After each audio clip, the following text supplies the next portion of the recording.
कैसे इस बिजनेस में अपने सपनों को पूरा कर सके।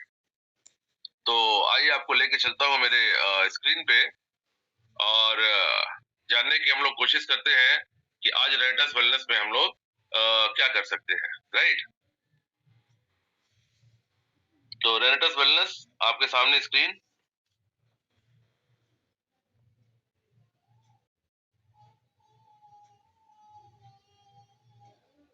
So welcome my dear friends to Renatus Wellness, redefining wellness.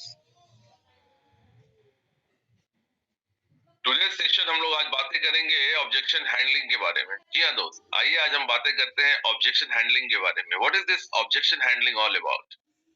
देखिए, जब हम इस बिजनेस में किसी नए बंदे को प्लान दिखाते हैं, क्योंकि देखिए ये डायरेक्ट सेलिंग का प्लेटफॉर्म है, यहाँ पर ये लोगों का व्यवसाय है। राइट, यहाँ जितने ज्यादा लोगों को आप अपने बिजनेस प्लान के बारे में बताते हैं, जितने ज्यादा लोग आप अपनी टीम में जोड़ते हैं, उतना ज्यादा बड़ा आपका नेटवर्क होता है। और जितना बड़ा आपका नेटवर्क होता है, उतने ज्यादा लोगों का समय आपके समय के साथ जुड़कर एक टाइम कंपाउंडिंग बिजनेस मॉडल तैयार करता है। और इस टाइम कंपाउंडिंग बिजनेस मॉडल की वजह से आप यहाँ बड़ा पैसा कमाते हैं। तो जाहिर सी बात है कि हमें बड़ा नेटवर्क बनाने के लिए बड़े ज्यादा लोगों से मिलने की जरूरत है। और जब आप ज्यादा लोगों से मिलते हैं, जब उनको अपने बिजनेस के प्लान के बारे में बताते हैं, तो प्लान सुनने के बाद कई बार अमूमन लोगों के मन में बहुत तरह के क्वेश्चंस आते हैं। कुछ पॉजिटिव क्वेश्चंस आते हैं, कुछ नेगेटिव क्वेश्चंस आते हैं। और इन क्वेश्चंस को हम ऑब्जेक्शन कहते हैं, क्योंकि इन ऑब्जेक्शन को पूरा किए बगैर बंदा आपके साथ जुड़ता नहीं है ना।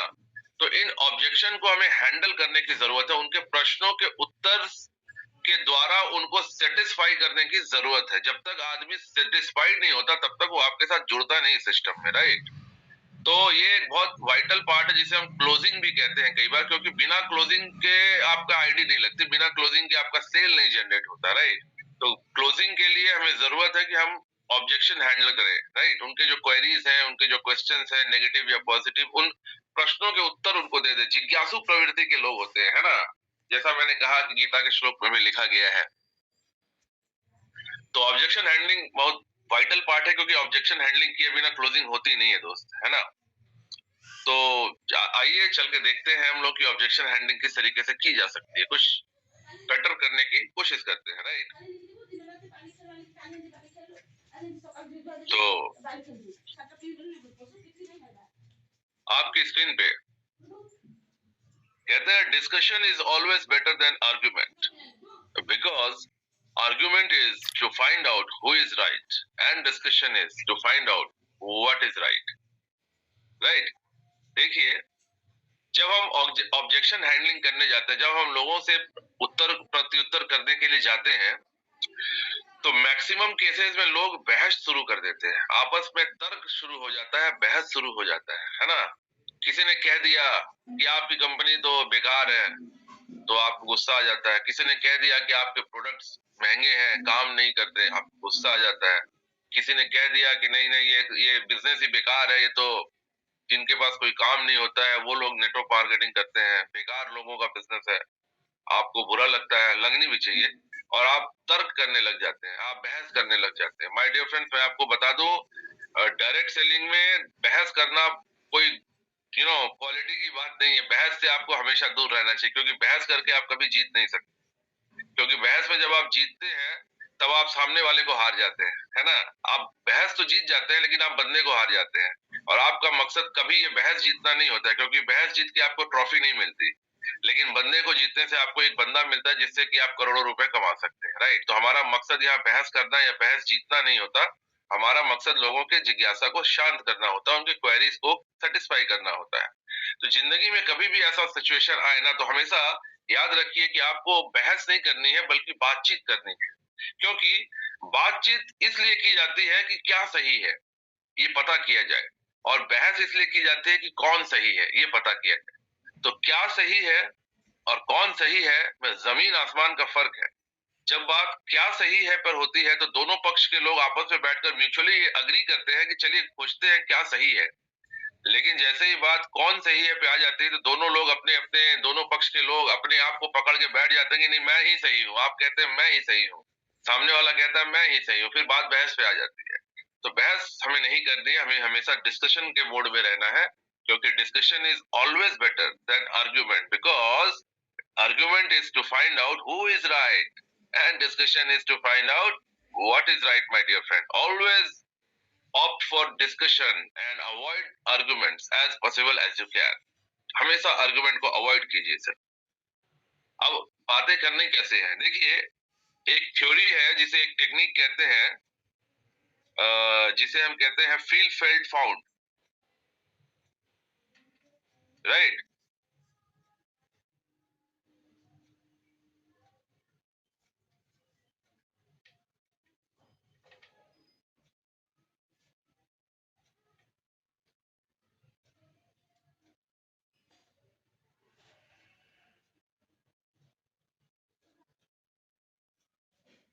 राइट, तो स्क्रीन आ गई है मेरी, आई गेस। तो जैसा हम लोग बातें कर रहे थे, सॉरी फॉर द इंटरप्शन जी, कहते हैं बड़े बड़े शहरों में छोटी छोटी बातें होती रहती हैं, राइट। तो सेशंस के अंदर बीच में छोटी छोटी हर्डल्स आती रहती हैं, और मैं आपको बता दूं कि अगर आपके रास्ते में रुकावटें आ रही है तो इसका ये मतलब है कि आप सही रास्ते पर हैं। गलत रास्तों पे कभी रुकावटें नहीं आती। जब आप कुछ अच्छा करना चाहते हैं ना, कुछ अच्छा सीखने जाते हैं, तो कुदरत सबसे पहले आपका इम्तिहान लेती है कि आप उसके लायक है भी कि नहीं, है ना। तो जैसा हम बातें कर रहे थे कि जब लोगों से हम बातें करना शुरू करते हैं, जब हम लोगों से ऑब्जेक्शन हैंडलिंग के लिए उनके क्वेरीज के बारे में बात करते हैं, तो उसे बात करने का एक तरीका होता है, एक सॉफ्ट स्किल है जिसे कह सकते हैं, जिसे हम कहते हैं फील फेल फाउंड टेक्निक। जी हाँ, एक सॉफ्ट स्किल है, ये स्किल है जो आप सीख सकते हैं। इंसानों की सबसे अच्छी बात क्या है जानते हैं आप, कि हम सारे इंसान कुछ भी सीख सकते, we have the learning ability, right. और ये एक सिंगल एबिलिटी हमें बाकी जानवरों से या बाकी स्पीसीज से अलग बनाती है। हम कहीं भी अकोमोडेट कर लेते, कहीं भी हम एडॉप्ट कर लेते चीजों को, है ना, इसीलिए हम सबसे सर्वश्रेष्ठ है। आप एक पोलर बियर को नॉर्मल जमीन पर लाकर छोड़ दीजिए, वो गर्मी से मर जाएगा। एक नॉर्मल रॉयल बंगाल टाइगर को उठाकर आप पोल पर छोड़ दीजिए, वो मर जाएगा, वो सरवाइव नहीं कर पाएंगे। लेकिन हम जो लोग हैं, जो ह्यूमंस हैं, हम पोल पे भी जाके सरवाइव करते हैं, हम जंगल में भी सरवाइव कर लेते हैं, हम डेजर्ट पे भी सरवाइव कर लेते हैं, क्योंकि हम एडॉप्ट कर लेते हैं सिचुएशन को, राइट। हम चीजों को एडॉप्ट करने की, we have the learning ability to adopt. तो हमारे अंदर जो सबसे बड़ी एबिलिटी है, जो हम चीजों को, किसी भी चीजों को सीख सकते हैं, राइट। तो ये चीजें हमें दुनिया में सबसे सर्वश्रेष्ठ बनाती है। तो जाहिर सी बात है, अगर हमारे अंदर सीखने की एबिलिटी है, तो हम कोई भी स्किल या सॉफ्ट स्किल सीख सकते हैं। तो इस बिजनेस को करने के लिए ऑब्जेक्शन हैंडलिंग करने की जरूरत है, आपको ऑब्जेक्शन हैंडलिंग करनी आनी चाहिए। एंड ऑब्जेक्शन हैंडलिंग के लिए जो सॉफ्ट स्किल है, जिसे हम कहते हैं फील फेल्ट फाउंड टेक्निक, इस टेक्निक को आप सीख सकते हैं। एक सॉफ्ट स्किल है, इसको आप डेवलप कर सकते हैं, ये आपके काम आएगी। Now what is this feel felt found technique? देखिए, जब आप किसी बंदे से बात करने जाएंगे, जब आपको वो कहते हैं कि नहीं, फॉर एन एग्जांपल मान लीजिए आपको कहते हैं कि ये आपकी कंपनी जो है ना, ये खराब है, तो अमूमन लोग यहाँ पे तर्क देने लगते हैं, बातें गर्म होने लगती है, माहौल थोड़ा सा खराब हो जाता है। तो ऐसा नहीं करना है। सामने वाला बंदा कभी भी कुछ भी बोले आपको ना, तो आपको पहले उसकी बात से अग्री करना है। जी हाँ, सुनने में थोड़ा अटपटा लगता है। मान लो किसी ने कहा कि आपकी कंपनी खराब है, तो मैं उसे अग्री कैसे कर सकता हूँ? लेकिन माय डियर फ्रेंड्स, बात शुरू करने का तरीका यही है कि आप पहले उनको ये फील कराएं कि आप जैसा फील करते हैं वो ठीक फील करते हैं। तो जैसे ही मान लीजिए किसी ने कहा कि आपकी कंपनी खराब है, तो आपको वहां बहस नहीं करनी है, आपको ये कहना है कि आप बिल्कुल ठीक समझ रहे हैं। मतलब जो फील कर रहे हैं आप, वो बिल्कुल ठीक समझ रहे हैं। इससे क्या फायदा होगा? इससे फायदा ये होगा कि जैसे ही सामने वाला बंदा कुछ अपने विचार व्यक्त करता है और आप उसके विचार से सहमत हो जाते हो, तो उसी क्षण विरोधाभास खत्म हो जाता है। सामने वाला बंदा को लगता है कि मैं अभी इसकी कंपनी के बारे में खराब बोलूंगा, तो ये सामने वाला बंदा जो है अब तो अपनी कंपनी के बारे में अच्छी अच्छी बातें बोलेगा, तो वो मेंटली प्रिपेयर रहता है कि एक आर्गुमेंट वाली सिचुएशन आने वाली है। लेकिन आप उसके विपरीत आर्गुमेंट के बजाय आप उसकी बात पे अग्री कर लेते हैं ना, तो फिर उसका उसका मेंटल जो स्ट्रेस होता है वो खत्म हो जाता है, फिर वो ओपन हो जाता है आपके लिए, आपकी बातों को सुनने के लिए वो खुल जाता है, राइट। तो जैसे ही कोई आदमी आपको कहता है कि मान लीजिए आपकी कंपनी खराब है, तो बजाय बहस करने के या बजाय आप लॉजिक देने के, आप उनको कहते हैं कि आप बिल्कुल ठीक समझ रहे हैं, जो आप फील कर रहे हैं वो बिल्कुल ठीक फील कर रहे हैं। अब क्या होता है कि आपस में जो जो एक ब्लॉकेज थी वो खत्म हो जाती है। अब वो आदमी ओपन हो जाता है आपकी बात सुनने के लिए साइकोलॉजिकली। दूसरी बात जो हमें कहती है फेल्ट। फेल्ट में अब आपको कहना कि पहले मैं भी ऐसा ही समझता था, पहले मैं भी ऐसा ही महसूस करता था। जब इस कंपनी के बारे में मुझे बताया गया था, मेरे सीनियर ने जब मुझे इस कंपनी के बारे में बताया जैसे आज आपको बताया गया, तो मुझे भी ऐसा ही लगता। फील का मतलब होता है कि आप जो समझ रहे हैं वो बिल्कुल ठीक समझ रहे हैं। पहले मैं भी ऐसा ही समझता था। कभी ना कभी मैं भी इस कंपनी में आया था, मुझे भी किसी ने प्लान दिखाया था, तो जब मुझे प्लान दिखाया गया था तो मैं भी ऐसा ही समझता था। Feel felt. एंड तीसरी बात आती है जिसे हम कहते हैं फाउंड। लेकिन तब मेरे सीनियर ने मुझे समझाया, मेरे अपलाइन ने मुझे बताया कि देखो ये कंपनी को आप खराब कैसे समझ सकते हो, कंपनी खराब क्यों है। आपके बोलने से या मेरे बोलने से कोई चीज अच्छी या खराब तो हो नहीं जाती है, हमें आंकड़ों पे विचार करना होता है, स्टैट्स देखना पड़ता है। तो आप मेरे अपलाइन ने मुझे बताया कि ये कंपनी कैसे खराब हो सकती है। ये कंपनी पिछले 5 सालों से चल रही है, कंपनी का रेवेन्यू हर महीने हर साल इसका जो टर्नओवर है वो बढ़ता जा रहा है, सारे लोग सेटिस्फाइड है, टाइम पे पेमेंट होती है, प्रोडक्ट बहुत शानदार है, तो ये कंपनी कैसे खराब हो सकती है। आप मेरे अपलाइन ने मुझसे पूछा कि आप बताओ कि कोई भी खराब कंपनी में क्या क्या खराबियां होनी चाहिए, उनमें से एक भी खराबी इस कंपनी में आपको दिखती है क्या। तो तब मैंने सोच के देखा कि हाँ, इस कंपनी में मुझे ऐसी कोई ऑब्जेक्शनेबल बात तो दिख नहीं रही है, इसके अंदर कोई खराबी तो मुझे दिख नहीं रही है। तब मैं समझ में आया कि नहीं नहीं नहीं, मेरा विचार गलत है, ये कंपनी खराब नहीं है। This is the way of talking, this is the way how to handle objection my dear friend. इस सिचुएशन में इस तरीके से अगर आप बातें करेंगे ना तो बहस की गुंजाइश खत्म हो जाती है, आदमी आपस में बहस करना भूल जाते हैं, और जो जनरल कॉमन टॉपिक है उस टॉपिक पे एनालिटिक एटीट्यूड में आ जाते हैं कि चीजों को चलिए हम विश्लेषण करके देखें कि एक्चुअली सही क्या है, राइट। तो कभी भी आपको बात शुरू करनी पड़े ना तो हमेशा फील फेल्ट फाउंड टेक्निक का इस्तेमाल करें। सामने वाला कुछ भी कह रहा हो ना, उनको हमेशा शुरुआत यहीं से करिए कि आप बिल्कुल ठीक कह रहे हैं। उसके बाद थोड़ा पॉज लीजिए और उसके बाद उनको बताइए कि पहले मैं भी ऐसा ही समझता था, लेकिन मेरे अपलाइन ने मुझे बताया कि नहीं ऐसा नहीं है, this that that found. Ultimate found क्या होता है कि ऐसी बात नहीं है, जो आप समझ रहे थे वो गलत समझ रहे थे, राइट। इस टेक्निक को प्रैक्टिस करने की जरूरत है, क्योंकि कोई भी स्किल हम प्रैक्टिस करते हैं। जब आप साइकिल चलाना सीखते हैं ना तो पहले दफा ही आप साइकिल नहीं चला लेते, कई बार गिरते हैं, उसके बाद साइकिल में आपका हाथ सही होता है, फिर आप परफेक्ट होते हैं। जब आप कार चलाते हैं, जब आप बाइक चलाते हैं, जब आप खाना बनाने जाते हैं, राइट, आप कोई भी स्किल सीखते हैं ना तो स्किल में शुरुआती दौर पे आपको उसमें परफेक्शन नहीं आता आपके अंदर, लेकिन करते करते करते करते आप परफेक्ट हो जाते हो। The more you practise the more you become perfect my dear friend. Skill कोई भी सीखी जा सकती है, लेकिन उसको रिपीटेड करना पड़ता है। तो ये भी एक सॉफ्ट स्किल है, इसे भी आप मास्टर कर सकते हैं, लेकिन एक दिन में नहीं होगा, इस आपको प्रैक्टिस करना पड़ेगा। दुनिया में हर चीज प्रैक्टिस से ही परफेक्ट होती है, राइट। आपने बचपन में एबीसीडी लिखना सीखा होगा तो पहली बार अच्छा नहीं लिखे होंगे, लेकिन लिखते लिखते लिखते लिखते फिर आप अच्छा लिखने लगते हैं, राइट। तो ठीक इसी तरह जब आप स्विमिंग में गए होंगे तो पहले दिन ही आप बढ़िया स्विमिंग नहीं करते होंगे, लेकिन धीरे धीरे करते करते करते आप परफेक्ट हो जाते हैं, राइट। तो कोई भी सॉफ्ट स्किल सीखी जा सकती है बशर्ते आप उसकी प्रैक्टिस करें। आइए लेके चलता हूं आपको आगे।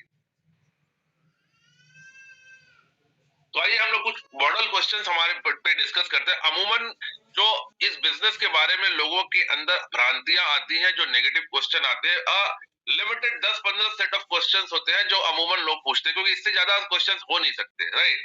तो हम लोग इस सेशन में उन क्वेश्चंस को कवर अप करने की कोशिश करते हैं, राइट। तो पहला जो क्वेश्चन जनरली आता है कि अगर कंपनी भाग गई तो।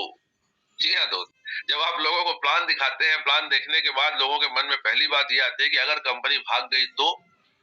क्योंकि इस बिजनेस पे कोई इन्वेस्टमेंट तो लगती नहीं है, डायरेक्ट सेलिंग में आपका कोई इन्वेस्टमेंट लगता नहीं है ना। आप यहाँ कोई भी प्रोडक्ट परचेज करते हैं, प्रोडक्ट परचेज करके आप कंपनी के साथ जुड़ जाते हैं, कंपनी के साथ रजिस्ट्रेशन तो ऐसे भी फ्री होता है, रजिस्ट्रेशन के कोई पैसे लगते नहीं है, और बिजनेस एक्टिव करने के लिए आप कोई भी प्रोडक्ट परचेज करके आप बिजनेस की शुरुआत कर सकते हैं, यानी इन्वेस्टमेंट जीरो होती है, राइट। क्योंकि इन्वेस्टमेंट का मतलब होता है कि जिससे रिटर्न आता है, यहाँ इन्वेस्टमेंट आप करते नहीं हो, आप परचेज करते हो। आप जैसे मार्केट में जाकर पैसे देके सामान खरीदते हो, वैसे ही आप हमारी कंपनी में पैसे देके सामान खरीदते हो, इन्वेस्टमेंट कुछ नहीं करते, राइट। लेकिन उस परचेज के अगेंस्ट ही आप अपने बिजनेस को शुरुआत कर सकते हो। तो लोगों को ये बातें यकीन में नहीं आती। लोगों को लगता है यार बिजनेस करने के लिए तो बहुत पैसे की जरूरत होती है, बहुत ज्यादा इन्वेस्टमेंट की जरूरत होती है, लेकिन यहाँ तो ये बता रहे हैं कि प्रोडक्ट खरीद लेंगे तो बिजनेस शुरू हो जाएगा। तो उन्हें लगता है कि कंपनी सस्टेन नहीं करेगी, इस तरह की कंपनियां चलती नहीं है, कंपनियां बंद पड़ जाती, भाग जाती है कंपनियां। दूसरा एक दिक्कत कहाँ पे आता है कि लैक ऑफ नॉलेज की वजह से जब हम लोगों को नेटवर्क मार्केटिंग समझाते हैं, मल्टी लेवल मार्केटिंग या डायरेक्ट सेलिंग का कंसेप्ट समझाते हैं, तो लोग इसको मनी मार्केट से को रिलेट कर लेते हैं। जी हाँ दोस्त, मनी मार्केट भी एक ऐसा मार्केट होता है जिसमें लोग बहुत सारे लोगों के पास जाते हैं, उनको रिटर्न का समझा के उनसे पैसे लेते हैं, बाद में रिटर्न मिलती नहीं, कंपनी बंद हो जाती है। तो ये अज्ञान की वजह से, ज्ञान के अभाव में लोग डायरेक्ट सेलिंग को मनी मार्केट के साथ को रिलेट कर लेते हैं। कई बार उनको लगता है कि ये मनी मार्केट टाइप की कंपनी है, तो उनको लगता है कि ये भी कंपनी लोगों के पैसे लेके भाग जाएगी, राइट। तो जनरली ये पहला सवाल आता है लोगों का कि अगर कंपनी भाग गई, अगर आपसे किसी ने पूछा कि अगर कंपनी भाग गई तो आप क्या करेंगे, तो अगेन आपको feel felt found soft skill का इस्तेमाल करना है। अगर किसी ने बोला कि अगर कंपनी भाग गई तो आपने क्या कहना है कि आप बिल्कुल ठीक सोच रहे हैं। पहले मैं भी ऐसा ही सोचता था, लेकिन मेरे अपलाइन ने, मेरे मेंटर ने, मेरे ट्रेनर ने मुझे बताया कि कंपनियां भागती क्यों है। पहले आप ये सोचिए, कोई भी कंपनी कब भागती है? जब उसको भागने में फायदा होगा। फायदा क्या होगा कि मान लीजिए उससे मार्केट से बहुत सारे हजारों लोगों से रुपए ले लिए और उन रुपए को लेके कंपनी ताला बंद करके भाग गई, राइट। हाँ, तो अब आप ये बताओ कि ये डायरेक्ट सेलिंग की कंपनी कैसे भाग सकती है? यहाँ लोगों का क्या फायदा है? कैसे लोगों के पैसे लेके भाग सकती है? क्योंकि लोग तो यहाँ पैसे लगा ही नहीं रहे, पहली बात तो। क्योंकि जो भी पैसे आप देते हो उस पैसे के बदले में आपको प्रोडक्ट मिल जाता है देन एंड देन, यानी आपका और कंपनी का हिसाब बराबर हो गया। फॉर एन एग्जाम्पल, आप अपने बगल की दुकान में जाते हो, एक मोबाइल की शॉप में, आपने वहां पे 20,000 रुपए दिए और 20,000 रुपए का मोबाइल आपने खरीद लिया। अब अगले दिन वो कंपनी भाग भी गई, वो दुकान बंद हो गई, तो आपका कोई नुकसान हुआ क्या? नहीं।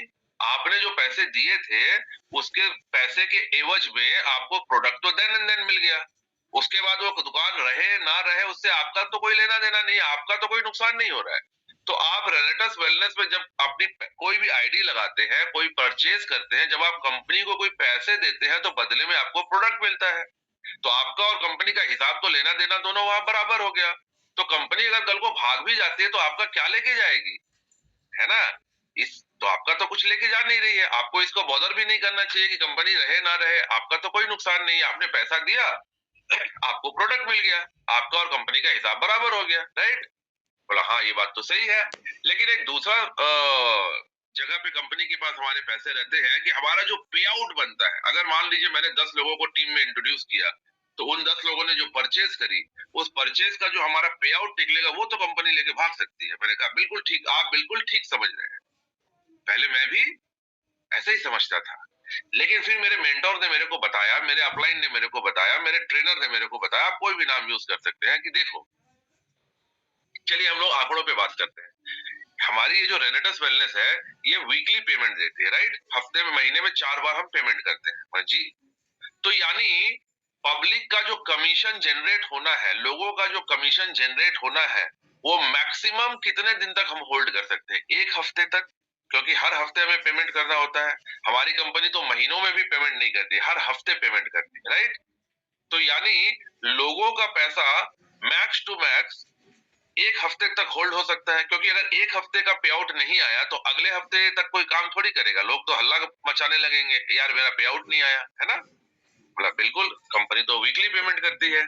तो let's say for an instance, मान लेते हैं कि 1 महीने में 1 करोड़ रुपए की सेल्स जनरेट हुई। कितने की सेल्स जनरेट हुई? 1 करोड़ रुपए की। तो कंपनी के पास पब्लिक का 1 करोड़ रुपया आ गया। बहुत ध्यान से सुनिएगा मेरी बातें। पब्लिक का 1 करोड़ रुपया कंपनी के पास आ गया। अब जो 1 करोड़ रुपया कंपनी के पास आया है, ये इसके बदले में कंपनी ने प्रोडक्ट भी दिए होंगे। फ्री में तो किसी से पैसे नहीं लेती, क्योंकि जितने पैसे आते हैं उतने का product then and then company दे देती है, राइट। अब इस 1 करोड़ में ही प्रोडक्ट के पैसे भी होंगे, इस 1 करोड़ में कंपनी का प्रॉफिट मार्जिन भी होगा, और इसी 1 करोड़ में कंपनी को पे आउट भी लोगों को कमीशन के रूप में बांटने होंगे, राइट।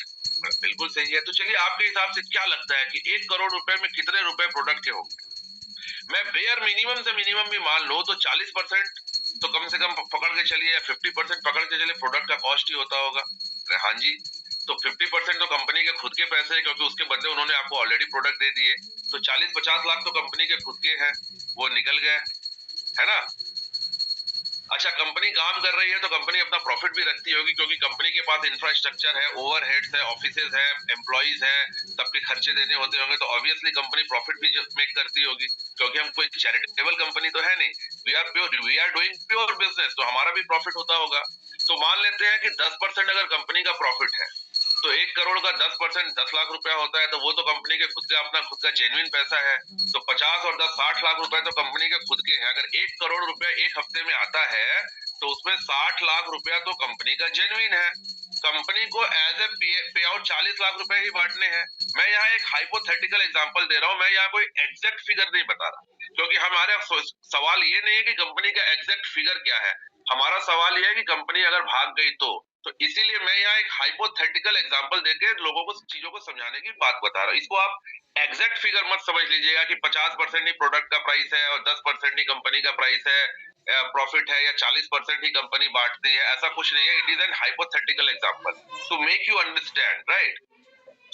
तो मान लेते हैं कि 10% कंपनी का प्रॉफिट है, तो 50-60 लाख रुपए तो कंपनी के जेन्युइन खुद के हैं। अपने पैसे लेके तो कंपनी भागेगी नहीं। कोई आप अपने पैसे लेके भागते हैं क्या? तो बोलेगा नहीं, हम अपने पैसे लेके तो नहीं भागते हैं। तो अब बच गया 40 लाख रुपया, जो कंपनी को लोगों में बांटने हैं। तो कंपनी ये 40 लाख रुपया लेके भाग सकती है, बिल्कुल 40 लाख रुपया लेके भाग सकती है। मेरा सवाल है आपसे कि जिस कंपनी में वीकली 1 करोड़ रुपए का रेवेन्यू जनरेट होता हो, जिस कंपनी में अगर हम बात कर रहे हैं कि 1 करोड़ रुपए हफ्ते में आते हैं, तो 10% तो कंपनी का जेन्युइन प्रॉफिट होता होगा। अभी हमने बात करी, बोला जी बिल्कुल, यानी 10 लाख रुपए तो कंपनी जेन्युइनली कमा रही है। तो 10 लाख रुपए अगर हफ्ते की कमाती है, तो 4 हफ्ते में कंपनी 40 लाख रुपए तो जेन्युइनली कमा रही होगी। बोला जी बिल्कुल। तो अब आपसे मेरा सवाल ये है कि जो कंपनी महीने में जेन्युइन तरीके से 40 लाख रुपए कमाती है, हर महीने कमा लेगी, वो कंपनी किसी एक हफ्ते का 40 लाख रुपए लेकर क्यों भागेगी? प्रॉफिट मेकिंग कंपनी 40 लाख रुपए लेके क्यों भागेगी? क्योंकि 40 लाख रुपए लेके अगर वो भाग जाएगी, तो एक ही बार भागेगी ना, दोबारा तो नहीं भाग सकती। वो 40 लाख लेके भाग गई, लेकिन अगर कंपनी रन करती रहेगी तो 40 लाख रुपए तो वो हर महीने कमाएगी। तो अगर आप कंपनी के मालिक होते, आप कंपनी के सीईओ होते, और आपके पास दो ऑप्शन होता कि या तो आप एक बार 40 लाख रुपए लेके भाग जाओ, या जिंदगी भर 40 लाख रुपए महीने के कमाते रहो, तो आप किसमें काम करेंगे? ऑब्वियसली अब जिंदगी भर 40 लाख रुपए महीने का कमाना चाहेंगे। एक बार 40 लाख रुपए लेके कोई बेवकूफ भी भागेगा नहीं, है ना। तो ये कंपनी किसी भी सूरत में भाग नहीं सकती, क्योंकि we are not an investment company. हम लोगों के पैसे इन्वेस्ट नहीं करा रहे, हम लोगों को पैसे लेके प्रॉमिस नहीं कर रहे कि आप हमें पैसे दे दो, हम आपको साल में डबल कर देंगे, 2 साल में डबल कर देंगे, और 2 साल बाद कंपनी एकदम ताला लगा के निकल लेगी। We are direct selling company. आप जो पैसे देते हैं उसके बदले आपको प्रोडक्ट दे दिया जाता है, आपका और कंपनी का हिसाब वहीं खत्म हो जाता है। कंपनी के ऊपर कोई लायबिलिटीज नहीं होती है। दूसरा, कंपनी आपको कोई सैलरी नहीं देती, कंपनी आपको कोई फॉल्स प्रॉमिस नहीं करती। जब आप सेल करते हैं ना, तो उसके बाद ही आपकी कमीशन जनरेट होती है। No sale no commission. Company के ऊपर कोई लायबिलिटीज नहीं है कि आपको कंपनी ने प्रॉमिस कर दिया कि आपको पैसे देने ही पड़ेंगे।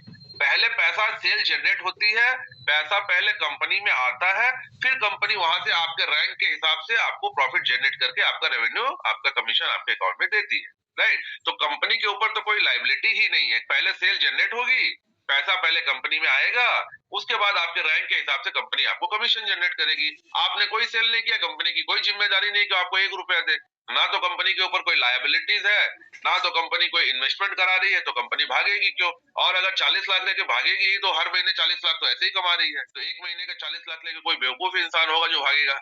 तो कंपनी किसी भी सूरत में, आप किसी भी एंगल से घुमा के फिरा के देखेंगे ना, तो मेरे सीनियर ने मुझे बताया कि आप मेरे को सोच के बताओ कि कंपनी कैसे भागेगी।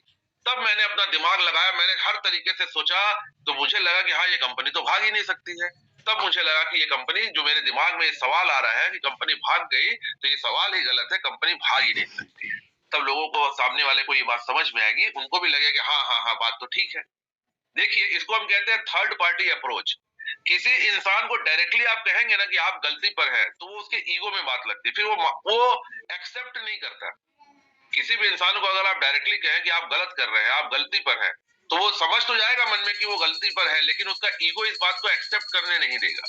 तो इसीलिए हम कभी डायरेक्टली लोगों को नहीं कहते कि आप गलती पर हैं, हम इसे थर्ड पार्टी अप्रोच करते हैं, चीजों को अपने ऊपर ले लेते हैं कि आप जैसा समझ रहे हो बिल्कुल ठीक समझ रहे हो, मैं भी पहले ऐसा ही समझता था, लेकिन मुझे मेरे अपलाइन ने समझाया कि देखो आपका विचार ऐसा है, ऐसे ऐसे है, तो कंपनी ऐसे नहीं भाग सकती है। तो मुझे समझ में आया कि हाँ मेरा विचार गलत था कि कंपनी भाग जाएगी, ये कंपनी कभी भाग नहीं सकती। तो जब मैंने उनको अपने ऊपर लेके चीजें समझाई ना, तो आदमी को अपने आप समझ में आ जाता है कि उनका विचार भी गलत है, फिर वो खुद ही मान जाते हैं और उनको बुरा भी नहीं लगता, उनका ईगो भी सेटिस्फाई रहता है, राइट। तो ये तरीका है फील फेल फाउंड करने के तरीके से बात करने का। आइए आपको अगले क्वेश्चन पे लेके चलता हूँ, उम्मीद करता हूँ मैं समझा पा रहा हूँ आप। नंबर 2 क्वेश्चन जो अमूमन लोग करते हैं, I am ready to join but मुझे कोई नहीं मिला तो। देखिए जब हम लोगों को प्लान दिखाते हैं ना, तो वो प्लान दिखाने अगर सेमिनार हॉल में दिखा रहे होते हैं तो वहां का ऑरा इतना शानदार होता है, बहुत सारे सक्सेसफुल लोग होते हैं, तो वो उस ऑरा में जाके लोग पॉजिटिव हो जाते हैं, उनको लगता है कि हाँ यार शानदार बिजनेस है, मेरी जिंदगी भी बदल सकती है। लेकिन बाद में उनके दिमाग से एक क्वेश्चन आता है कि यार मैं तो जुड़ जाऊंगा, मैं तो ज्वाइन कर लूंगा, लेकिन अगर मुझे कोई नहीं मिला तो, कहानी आगे ही नहीं बढ़ी तो, मतलब ए मिल गया बी नहीं मिला तो, बी मिला ए नहीं मिला तो, दोनों में झगड़ा हो गया तो, आगे अगर चेन बनी नहीं तो, लोग चेन ही समझते हैं ना, जब नेटवर्क मार्केटिंग में नए नए आते हैं तो लोगों को चेन बिजनेस समझ में आता है ना, कि चेन आगे नहीं बढ़ी तो कैसे होगा, मैं तो जुड़ना चाहता हूँ, मैं तो जुड़ जाऊंगा, लेकिन ये हुआ तो, वो हुआ तो, नहीं हुआ तो, ये बहुत सारे बिजनेस दिमाग में उनके आते हैं। तो अगेन आपको क्या करना है, जैसे अगर आपको कोई बोले कि मैं तो जुड़ जाऊंगा, I am ready to join, मगर मुझे कोई नहीं मिला तो, आपको कहना है कि आप बिल्कुल ठीक समझ रहे हैं, पहले मैं भी ऐसा ही समझता था, लेकिन फिर मैंने अपने अपलाइन को जब ये बात पूछी तो उन्होंने मुझे बताया कि आप इस बिजनेस में क्यों जुड़ना चाहते हैं। बोला कि भाई मैं इसलिए जुड़ना चाहता हूँ क्योंकि यहाँ अच्छे पैसे हैं, मैं यहाँ इसलिए जुड़ना चाहता हूँ कि इसके प्रोडक्ट्स अच्छे हैं, मैं यहाँ इसलिए जुड़ना चाहता हूँ कि मुझे रुपए कमाने हैं, जिंदगी में कुछ करना है। तो मेरे अपलाइन ने मुझसे पूछा कि क्या आपको लगता है कि आप इस दुनिया के आखिरी इंसान है जो रुपया कमाना चाहता है? क्या आपको लगता है कि आप इस दुनिया के आखिरी इंसान है जिसको इस कंपनी का प्रोडक्ट अच्छा लगेगा? क्या आपको लगता है कि आप इस दुनिया के आखिरी इंसान है जिसको ये प्रोडक्ट अच्छी या प्लान अच्छा लग रहा है, जिसको जिंदगी में कुछ बड़ा करना है? तो मैंने कहा नहीं, मेरे जैसे तो हजारों लोग होंगे। उन्होंने फिर मुझसे पूछा कि आपके दोस्त होंगे, आपके पड़ोसी होंगे, क्या वो रुपया नहीं कमाना चाहते, या सब टाटा बिरला अंबानी है? बोले नहीं नहीं, सब रुपया कमाना चाहते हैं, सब जिंदगी में कुछ बड़ा करना चाहते हैं, सबको हेल्थ की जरूरत है, सारे लोगों को अच्छे प्रोडक्ट्स की जरूरत है। तो भी उन्होंने मुझसे कहा कि जब आपके जैसे और भी लोग इस दुनिया में हैं, तो जो आपको अच्छा लगता है वो उनको भी अच्छा लगता होगा, जो सिनेमा आपको अच्छा लगता है वो बहुत सारे लोगों को अच्छा लगता होगा, जो मोबाइल आपने खरीदी है वो बहुत सारे लोगों ने खरीदी है, जो जूता आपने खरीदा है वो बहुत सारे लोगों ने खरीदा है। यानी आपके जैसे लाइक माइंडेड पीपल दुनिया में और भी एग्जिस्ट करते हैं, उनका भी अस्तित्व है। आप डायनासोर के आखिरी प्रजाति थोड़ी हो कि हमारे पास जैसा डायनासोर दोबारा दुनिया में कोई दूसरा है ही नहीं, हम ही आखिरी प्राणी है, ऐसा तो नहीं है। हमारे जैसे लोग दुनिया में और भी हैं। तो अगर मैं जुड़ जाऊंगा, तो जैसे मैं इस प्रोग्राम में आया, जैसे मैंने प्रोग्राम को देखा, जैसे मैंने प्लान को देखा, मुझे अच्छा लगा, मैं बाकी लोगों को लेके आऊंगा तो उन्हें भी अच्छा लगेगा, वो भी जुड़ जाएंगे, नहीं जुड़ने का क्या है। तब मुझे ये बात समझ में आई कि हाँ ये बात तो ठीक कह रहे हैं, जो चीजें मुझे अच्छी लगती है मेरे जैसे बहुत सारे लोगों को अच्छी लगती है, जो चीजें मैं करना चाहता हूँ वैसे बहुत सारे लोग मेरे जान पहचान में जो करना चाहते हैं। तो जो चीजें मैं देखने आया, जो मुझे अच्छी लगी, अगर मैं उनको दिखाऊंगा तो उनको भी अच्छी लगेगी, और मैं जुड़ जाऊंगा तो वो भी जुड़ जाएंगे। तो सिंपल सी बात है, मुझे ऐसा लगा कि हाँ ये सवाल ही गलत है, मुझे लगा कि ये तो मेरे मन का संदेह है, मैं अगर जुड़ जाऊंगा तो मेरे जैसे तो बहुत सारे लोग हैं, उनको अगर इस प्लान के बारे में, इस प्रोडक्ट के बारे में बताया जाए तो वो भी जुड़ जाएंगे। तो सामने वाला ऑटोमेटिकली उसको समझ में आता है कि उसके मन का ये संदेह है कि मैं तो जुड़ जाऊंगा लेकिन मेरे साथ कोई नहीं जुड़ेगा, ये सवाल भी गलत है। Question number 3 my dear friends, I want to join but मेरे पास पैसे नहीं है माय डियर फ्रेंड्स। ये भी एक क्वेश्चन आता है, लोग कहते हैं कि भाई आपका प्लान तो बहुत बढ़िया है, प्रोडक्ट भी बहुत बढ़िया है, शानदार है, मैं बेकार ही बैठा हूँ, काम तो करना ही चाहता हूँ, लेकिन मेरे पास पैसे ही नहीं है यार बिजनेस ज्वाइन करने की। आप कह रहे हो कि 640 सीसी से ज्वाइन कर लो, मेरे पास तो 32 सीसी से जुड़ने के भी पैसे नहीं है ना। मैं करना तो चाहता हूँ, जेन्युइनली मैं करना चाहता हूँ, लेकिन मेरे पास पैसे ही नहीं है, मैं क्या करूँ। तो आपको वहां बहस नहीं करना, उनको डाउन साइज नहीं करना। बहुत सारे लोग यहाँ क्या करते हैं, अरे आपके पास पैसा क्यों नहीं है, आप यार 20 साल के हो गए, 30 साल के हो गए, आपके पास में यार 2-4 हजार रुपए नहीं है, आपका औकात ही नहीं है। लोग उनको डाउन साइज करना शुरू कर देते हैं, ये गलत है सर, किसी को डाउन साइज मत किया। या तो वो सच कह रहे हैं कि उनके पास पैसे, हो सकता है सही में उनके पास पैसे ना हो, या हो सकता है वो झूठ कह रहे हो, टाल रहे हो, उनको लग रहा हो कि नहीं पैसे नहीं लगाने हैं मुझे, है ना, बिना पैसे लगाए कोई जुगाड़ हो जाए तो किसी भी सूरत में हमें हर कन्वर्सेशन में इस बात का ध्यान रखना है ना कि रिलेशन खराब नहीं होने चाहिए, रिलेशन बेटर नहीं होने चाहिए यार, है ना। वो सेल्समैन ही क्या, वो डायरेक्ट सेलर ही क्या, जो बात करते समय किसी से रिश्ता खराब कर ले। रिश्ते कभी खराब नहीं करने चाहिए यार। रिश्ता हमेशा कभी न कभी आपकी जिंदगी में काम आता है। कहते हैं ना कि पानी गंदा ही सही, प्यास नहीं तो कभी कभी आग तो बुझा ही सकता है, राइट। तो रिश्ते कभी खराब मत करिए। अगर आप डायरेक्ट सेलिंग में है, अगर आप डायरेक्ट सेलिंग इंडस्ट्री में है, तो सबसे पहला नियम आपके लिए रिश्ते खराब मत कीजिए, राइट। तो अगर कोई कहता है कि आप, मैं ज्वाइन तो करना चाहता हूं लेकिन मेरे पास पैसे नहीं है, तो आपको अगेन वही कहना है, सिंपल, आप बिल्कुल ठीक कह रहे हैं। जब मैं आया था इस बिजनेस में तो मेरे पास भी पैसे नहीं थे, मैं भी ऐसा ही समझता था। लेकिन फिर मेरे अपलाइन ने मुझे समझाया कि यार इस बिजनेस को करने में पैसे तो लगते ही नहीं है, क्योंकि कंपनी में जो रजिस्ट्रेशन होती है आपकी, वो फ्री होती है। आपको बस एक आधार कार्ड और एक पैन कार्ड देना होता है और आपका रजिस्ट्रेशन कंपनी में फ्री में हो जाता है। उसके लिए तो एक पैसे नहीं लगते हैं और ये जिंदगी भर फ्री है। ना कोई रिन्यूअल फीस है, ना कोई एनुअल फीस है। ये जिंदगी भर के लिए आपको एक आईडी मिलती है, वो आईडी जिंदगी भर आपके साथ रहती है। आप बिजनेस तो फ्री में कर सकते हैं। अब रहा बात बिजनेस को एक्टिवेट करने के लिए हमें कोई परचेज करना पड़ता है, राइट। बिल्कुल। तो मेरे अपलाइन ने मुझे बताया कि या तो दो तरीके हैं, या तो अगर आपकी फेस वैल्यू अच्छी है, अगर आपको इस बिजनेस पे भरोसा है, क्योंकि आप कह रहे हैं कि आप जुड़ना चाहते हैं, यानी आपको ये प्लान अच्छा लगा, आपको ये बिजनेस अच्छा लगा, आपको यहाँ के प्रोडक्ट अच्छे लगे, तभी तो आप जुड़ना चाहते हैं। बोला हाँ। तो मैंने कहा कि मेरे अपलाइन ने मेरे को बताया कि देखिए दो तरीके हैं।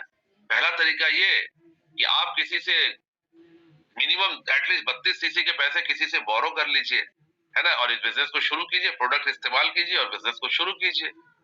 दूसरा तरीका है कि अगर आप प्रोडक्ट यूज नहीं करना चाहते लेकिन बिजनेस करना चाहते हैं, तो आप एटलीस्ट, आपकी उम्र बस 25, 30, 35 साल की तो हो गई होगी और आपकी मार्केट में इतनी क्रेडिबिलिटी तो होगी, क्योंकि कोई आपको 4,000 3,000 रुपए उधार में दे दे हफ्ते 10 दिन के लिए, इतना तो कर सकते हैं। क्योंकि इतना तो हर आदमी की क्रेडिबिलिटी होती है। मान लीजिए कि आप एक बिजनेस ज्वाइन करना चाहते हैं और आपके पास पैसे नहीं है, कल को आपके, भगवान न करे, आपके घर में किसी की तबीयत खराब हो गई, डॉक्टर के फीस देनी पड़ेगी, दवाइयां खरीदनी पड़ेगी, तो 3-4 हजार रुपए की क्रेडिबिलिटी तो किसी भी इंसान की होनी चाहिए कि यार कोई पड़ोसी हो, कोई भाई हो, कोई रिश्तेदार हो, किसी से आप 2-3-4 हजार रुपए कभी जरूरत पड़ने पे ले सके। और अगर किसी इंसान की क्रेडिबिलिटी इतनी भी नहीं है कि मार्केट में उसे कोई 3-4 हजार रुपए दे दे, फिर तो ये सोचने वाली बात है है ना। आप अपने ऊपर बोल रहे हैं, आप उनके ऊपर नहीं बोल रहे। कि मेरे अपलाइन ने मुझे बताया, तो मेरे अपलाइन ने मुझे बताया कि आप ऐसा कर सकते हैं कि आप किसी से हफ्ते 10 दिन के लिए 2 नोवा के पैसे उधार ले लो और उन 2 प्रोडक्ट्स, उस पैसे से आप अपनी आईडी लगा के 2 नोवा खरीद लो। अब 2 नोवा आपके पास आ गए। हफ्ते 10 दिन के अंदर ये 2 नोवा आप मार्केट में रिटेल कर दो।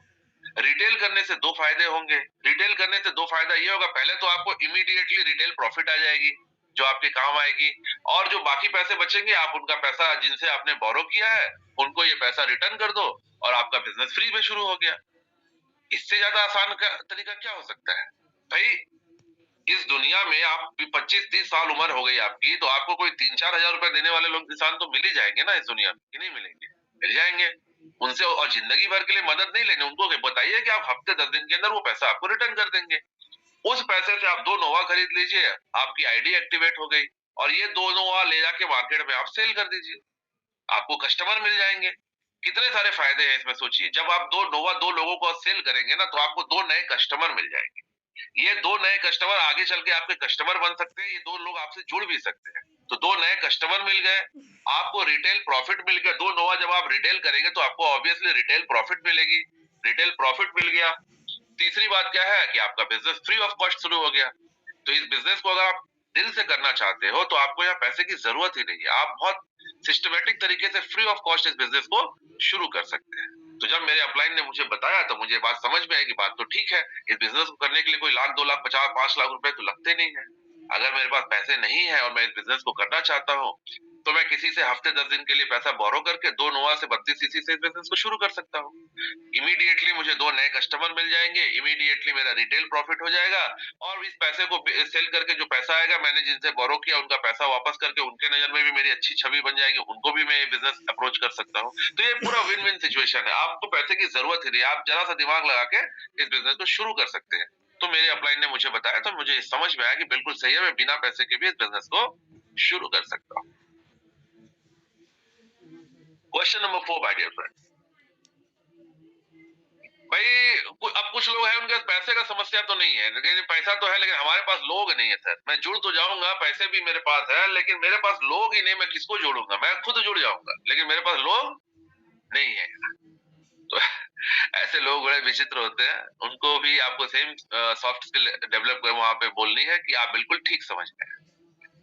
मान लीजिए कि आपको किसी ने बोला कि मैं तो जुड़ जाऊंगा, मेरे पास पैसे की भी कोई समस्या नहीं है, मैं प्रोडक्ट भी ले लूंगा, लेकिन मेरे पास लोग नहीं है, मैं किसी को बोल नहीं सकता।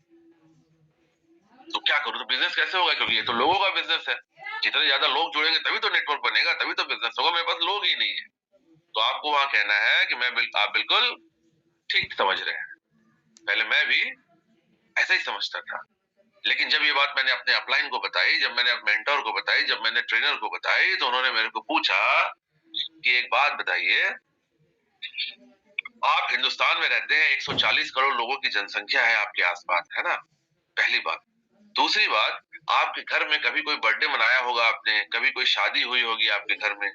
ऐसा हुआ है कि नहीं हुआ? ऐसा दुनिया में ऐसा कोई घर नहीं है जिसमें कभी ना कभी कोई शादी नहीं हुई हो, कभी कोई बर्थडे नहीं मनाया गया हो, है ना? एक नेगेटिव एग्जांपल भी है कि कभी ना कभी उनके घर में कोई गुजर गया हो, तो लोग एकत्रित होते हैं ना। किसी के घर में कोई गुजर जाता है तो भी लोग आते हैं उनके घर में, 50-100 लोग तो इकट्ठे हो ही जाते हैं।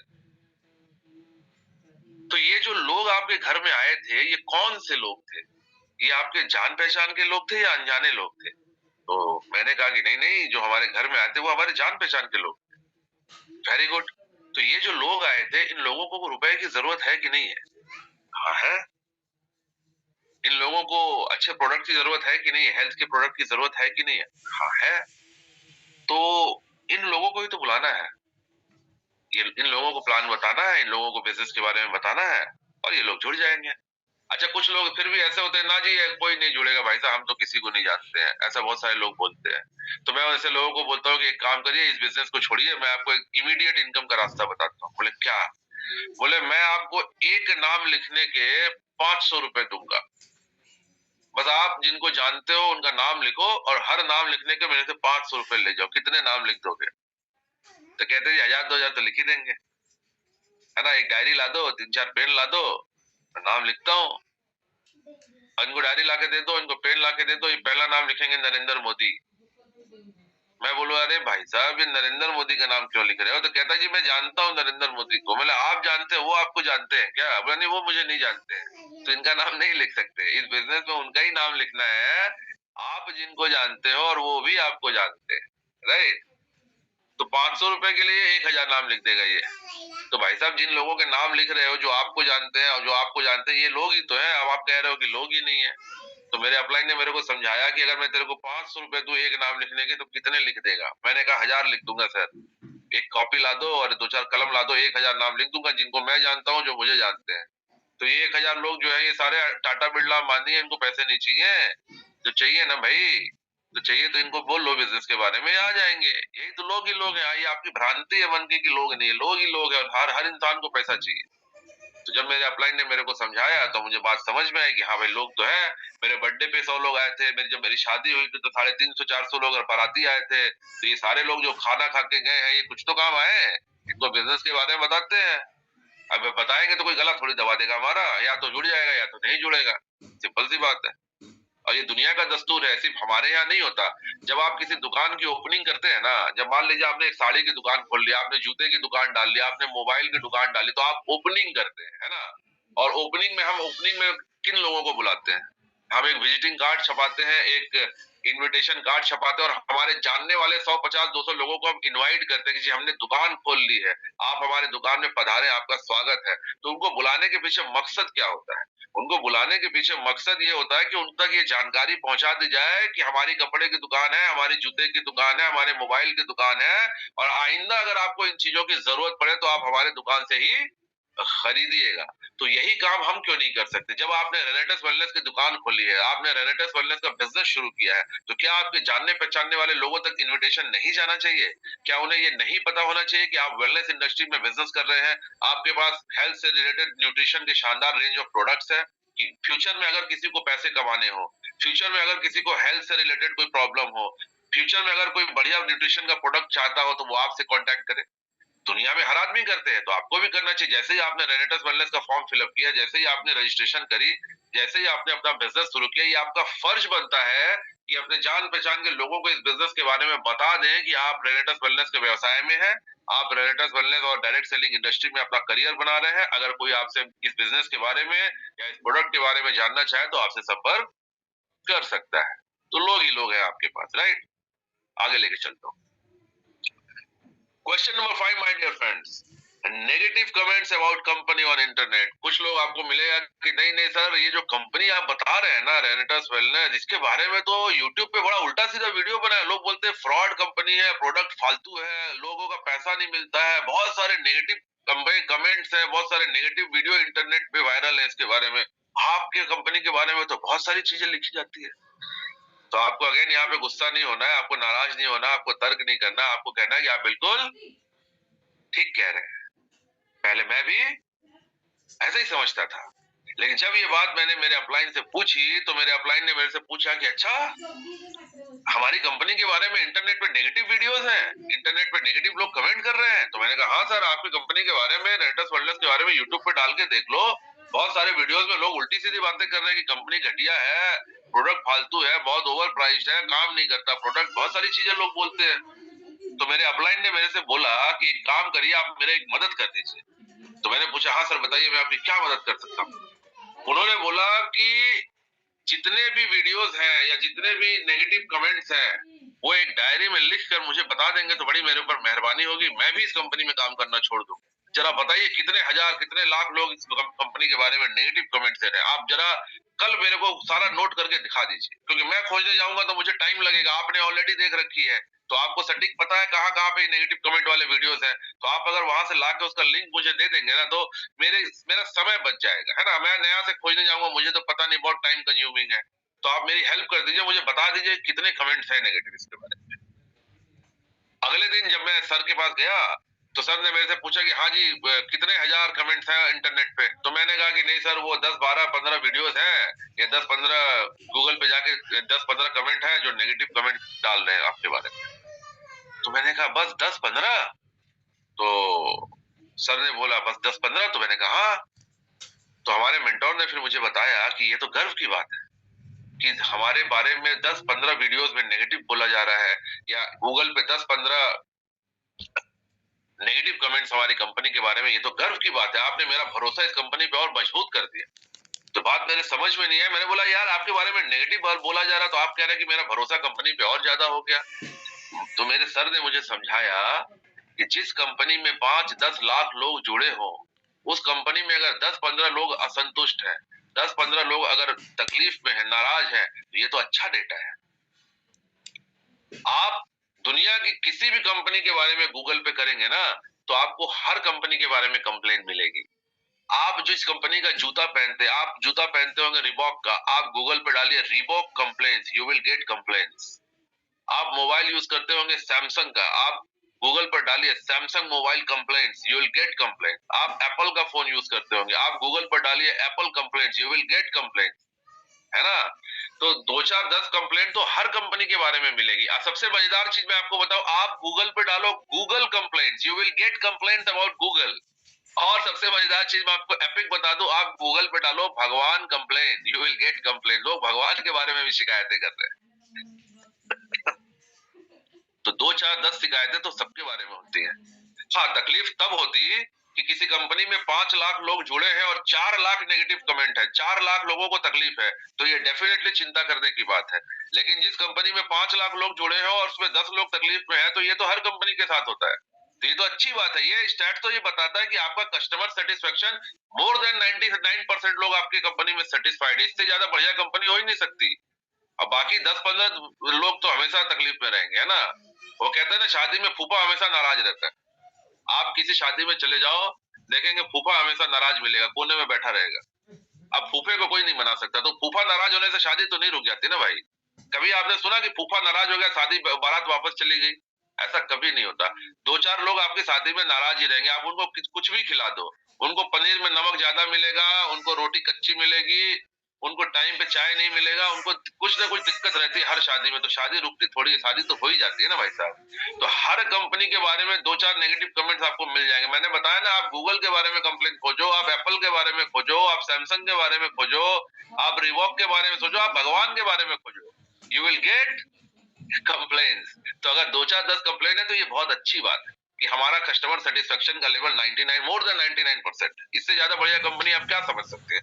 तो मेरे दिमाग में बात सही है, बात तो सही कह रहा है। तो सामने वाले को भी ये बात अपने आप समझ में आ जाएगी कि ये जो नेगेटिव 2-4-10-15 जो कमेंट्स होते हैं ना, ये मायने नहीं रखते, ये हर कंपनी के बारे में हो, है ना।